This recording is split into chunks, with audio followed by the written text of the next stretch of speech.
Découvrez dans cet article les raisons pour lesquelles les entreprises souhaitent entrer en bourse et, à l'inverse, pourquoi elles souhaitent parfois en sortir. Nous nous demanderons d'abord pourquoi une entreprise souhaite s'introduire en bourse et quels sont les avantages, pour une société, à être cotée en bourse. Nous analyserons ensuite les raisons qui peuvent motiver une société à se retirer des marchés boursiers et quels sont les avantages à être décotée. Pour finir, nous reviendrons sur le cas de l'assureur française April qui a quitté la bourse cette année ainsi que le cas d'Altis, société mère de l'opérateur de télécommunications SFR, qui envisage également de quitter la cote. Pourquoi une entreprise souhaite entrer en bourse? La première raison pour laquelle une entreprise entre en bourse est le souhait de financer sa croissance en dehors des circuits liés aux emprunts bancaires. L'accès à la bourse ouvre de nouveaux horizons car les investisseurs privés et institutionnels peuvent y prendre part, sous forme de souscription aux actions nouvelles de la société fraîchement entrée en bourse. Les capitaux levés permettent ainsi de financer la croissance de la société. Elle peut acquérir de nouveaux actifs,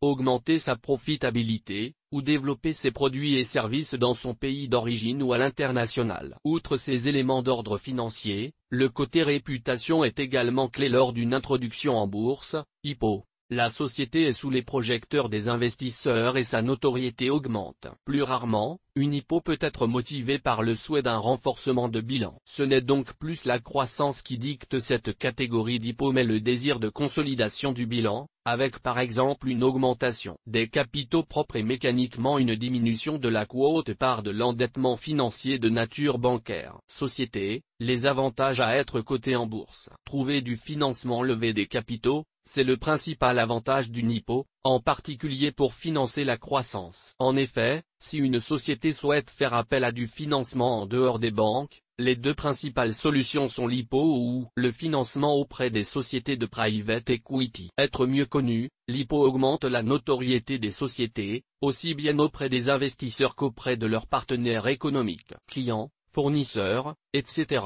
Renforcer son bilan, notamment en augmentant ses capitaux propres. Financement des startups, ce type de société a parfois du mal à trouver du financement bancaire du fait de la nature risquée de leur modèle d'affaires, en particulier dans le domaine des nouvelles technologies. Ainsi, les investisseurs privés peuvent s'avérer plus souples pour financer ce type de profil. Davantage de transparence. Une fois cotée en bourse, une société se doit de produire publiquement ses résultats, ses objectifs, partagés avec les investisseurs, etc.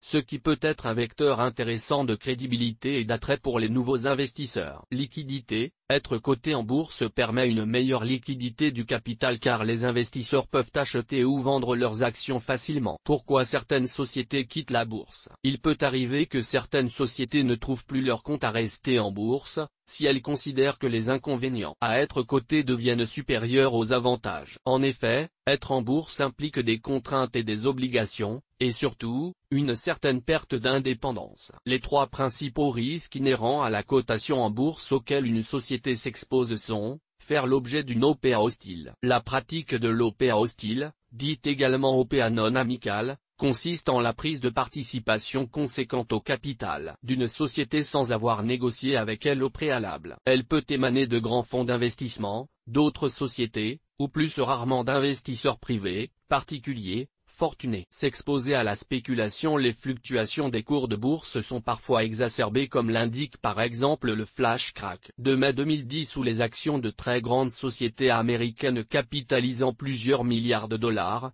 ont vu leur cours de bourse chuter à un cent de dollars de manière éclair. Les transactions boursières sont aujourd'hui majoritairement effectuées par des algorithmes programmés par des quant traders spécialisés en finance et en programmation. Bien que cela apporte de la liquidité au marché boursier, cela les expose également à des phases spéculatives exacerbées pouvant repousser certains investisseurs. La mission première de la bourse, qui est de permettre aux investisseurs d'accompagner les sociétés dans le temps en prenant part au capital, n'est alors plus respectée. La bourse tend alors à devenir un terrain spéculatif, permettant aux traders haute fréquence de générer des millions en achetant et en vendant les actions en quelques millisecondes. Le trading à haute fréquence peut même provoquer une volatilité totalement décorrélée des fondamentaux des sociétés pouvant les fragiliser. Cette discipline du gain à très court terme est donc néfaste pour la société et peut repousser les investisseurs actionnaires en place. Être victime d'un fonds activiste. Le fonds activiste est un type de fonds d'investissement qui n'a pas forcément une vocation d'accompagnement de long terme de la société dans laquelle il investit. Sa pratique consiste à prendre une part suffisante au sein d'une société, pouvant être faible mais donnant accès à certains pouvoirs décisionnels,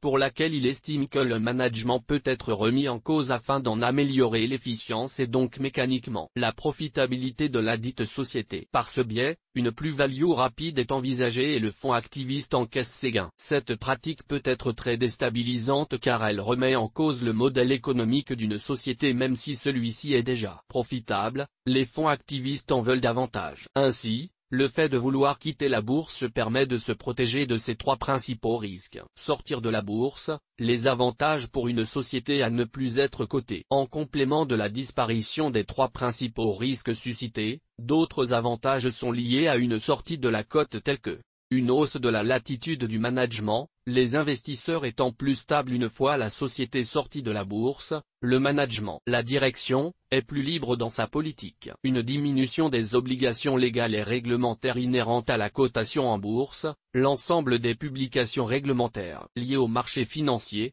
publication de résultats, d'objectifs, etc.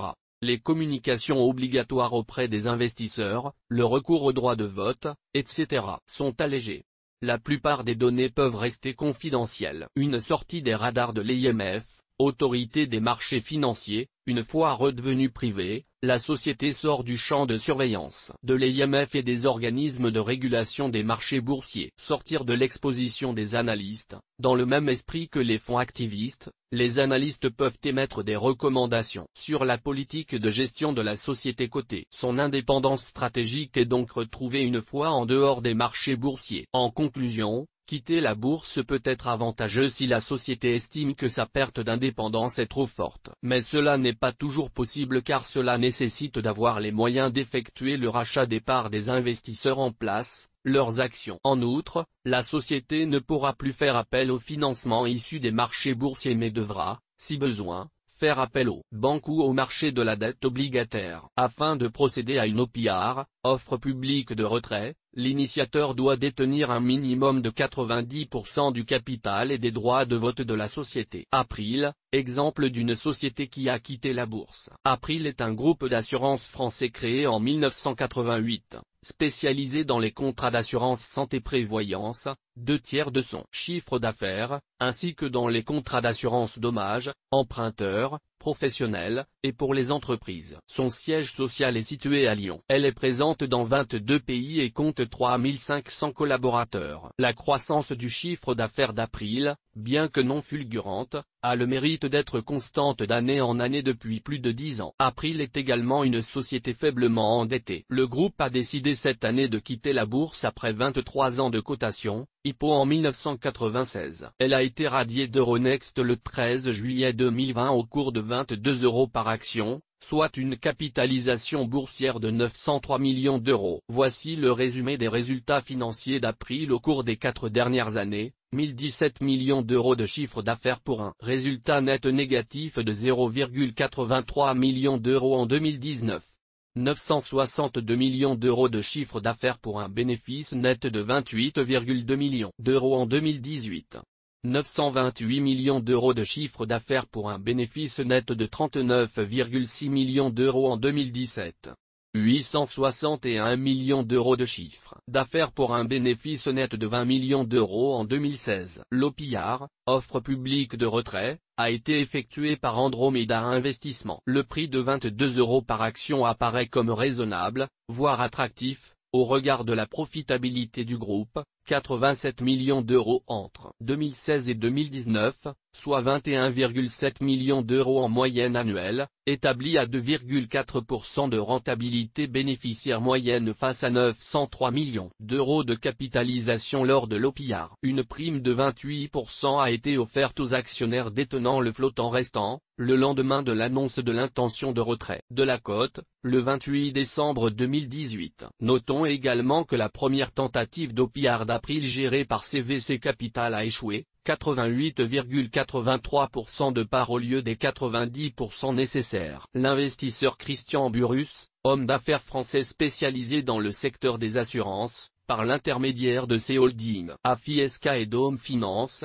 détenaient des participations dans April et ne souhaitaient pas apporter leur titre à l'OPR d'April. Altice, la maison mère de SFR ne veut plus être cotée en bourse. Altice Europe est un groupe spécialisé dans les télécommunications, maison mère du troisième opérateur français SFR. La société possède également les chaînes I24, News 12, BFM Business, BFM Paris, ainsi que les journaux Libération et L'Express. Le groupe Altice est également très présent au Portugal, Sapo, en Israël, Hot, et aux États-Unis, Optimum et Soudanlink, ainsi que dans d'autres pays. Créé en 2001 par Patrick Drahi, Altice Europe affiche un chiffre d'affaires en croissance soutenue, notamment entre 2010 et 2017, x 140, mais en perte de vitesse depuis 3 ans, 23,5 milliards d'euros en 2017, 14,3 milliards d'euros en 2018 et 14,8 milliards d'euros en 2019. Altice a réalisé des pertes entre 2014 et 2018, notamment du fait de la charge de la dette, 32,5 milliards d'euros au 31 décembre 2020. L'année 2019 a été bénéficiaire à hauteur de 245 millions d'euros. À l'initiative de Patrick Drahi par l'intermédiaire d'une offre de 2,5 milliards d'euros 4,11 € par action, le fondateur du groupe Altice souhaite racheter les 51% du capital de son groupe, d'ici le premier trimestre 2021. La raison qui motive cette distanciation des marchés est le sentiment de Patrick Drahi selon lequel la bourse ne valorise pas correctement son groupe. Certains analystes estiment que l'offre de 4,11 € par action sous-évalue le groupe Altice, notamment au regard de sa bonne marge des exploitation, bénéfices calculés avant la charge de la dette, les impôts et les amortissements comptables. En effet, cette marge d'exploitation ressort à 2,68 milliards d'euros pour un groupe valorisé 5 milliards d'euros à 4,11 € par action. L'offre représente donc seulement 2 fois la marge opérationnelle 2019, ce qui peut sembler sous-évalué. En outre, notons qu'Altis reste un groupe endetté pour une durée approximative de 17 à 18 ans au regard de la charge de la dette restante, 32,5 milliards d'euros, et de son rythme de régression au bilan, 1,83 milliard d'euros par an sur la base de 2018-2019, ce qui amputera probablement la capacité d'Altis à réaliser des profits en pied de compte de résultats durant les prochaines années. L'annonce de souhait de retrait de la cote par Patrick Drahi a provoqué une hausse de 25% de l'action Altis Europe au cours de la séance du 18 septembre 2020 à 4,13 € par action, ce qui correspond à un cours similaire à celui proposé dans le cadre d'offres de retrait 4,11 €. Source des images, FreePic. Toutes nos informations sont, par nature, génériques. Elles ne tiennent pas compte de votre situation personnelle et ne constituent en aucune façon des recommandations personnalisées en vue de la réalisation de transactions et ne peuvent être assimilées à une prestation de conseil en investissement financier, ni à une incitation quelconque à acheter ou vendre des instruments financiers. Le lecteur est seul responsable de l'utilisation de l'information fournie, sans qu'aucun recours contre la société éditrice de Café de la Bourse, comme ne soit possible. La responsabilité de la société éditrice de Café de la Bourse, comme ne pourra en aucun cas être engagée en cas d'erreur, d'omission ou d'investissement inopportun.